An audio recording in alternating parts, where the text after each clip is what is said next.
Hi, I'm Michelle Karam with Dishes by Michelle in Los Angeles, California. I'm here today to talk to you about how to cook an unstuffed turkey. The first thing you need to know is when you take your turkey out of the plastic wrapping, inside of it there's going to be a turkey neck and there's going to be turkey gizzards, or giblets is what they're called. They're located inside the cavity. One is located at the head portion of the cavity, so let's go ahead and take that out. And those are the gizzards, which are so neatly packaged as a nice little present for us for later use, and also the turkey neck. The next thing we're going to do is we're going to turn on the water and we're going to rinse our turkey.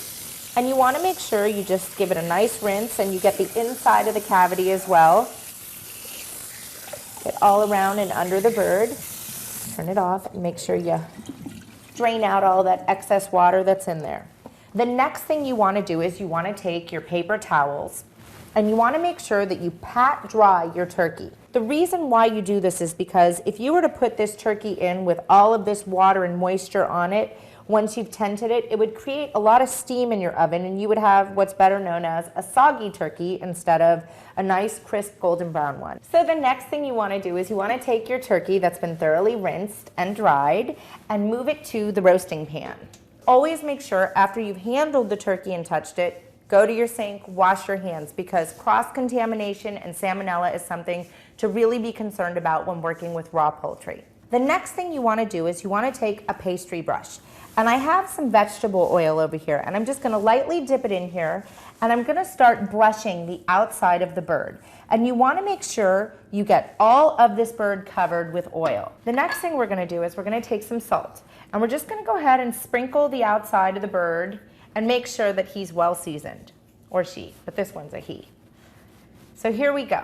Now that we have it well salted, we want to go ahead and take our meat thermometer and we want to insert this into the deepest portion of the bird, which happens to be the upper thigh. You want to make sure when you insert it not to touch the bone, because it will give you an inaccurate reading, because the bone is the portion that does tend to get the hottest the fastest. So now that we've inserted our meat thermometer, we're ready to get this bird into the oven. So you want to loosely tent the bird to make sure that you still have some space so that it's not touching, so when you take it off, you don't take off that beautiful golden skin that you're working so hard to achieve on this perfect bird. So here we have our bird covered, ready to go into the oven. A general rule of thumb when cooking a turkey is you want to cook it on 325 degrees. The best way to figure out if your turkey is done is remember to check your oven thermometer. That's why it's there. When it reaches 180 degrees Fahrenheit, you'll know your turkey is perfectly golden, crisp brown on the outside and moist and juicy on the inside. So our turkey's been cooking for about an hour now, and I'm going to take it out of the oven and remove the foil and give it a basting. Let's get some of those juices and just pour it on top, and already you can see there's bits on the bottom that are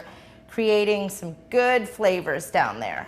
So now we're just going to go ahead and put this bird back in the oven. I've checked the temperature and it's at 180 degrees on the dot, which means my turkey is beautiful and perfectly cooked. It is juicy, golden brown, and this is just a gorgeous bird. You want to let it sit for 15 minutes before you go ahead and carve it.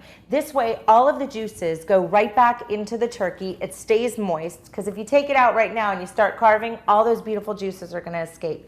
You want them to slowly be absorbed back into the bird so that when you do carve it, it's that moist, plump, juicy, tasty turkey that you were shooting for from the get-go.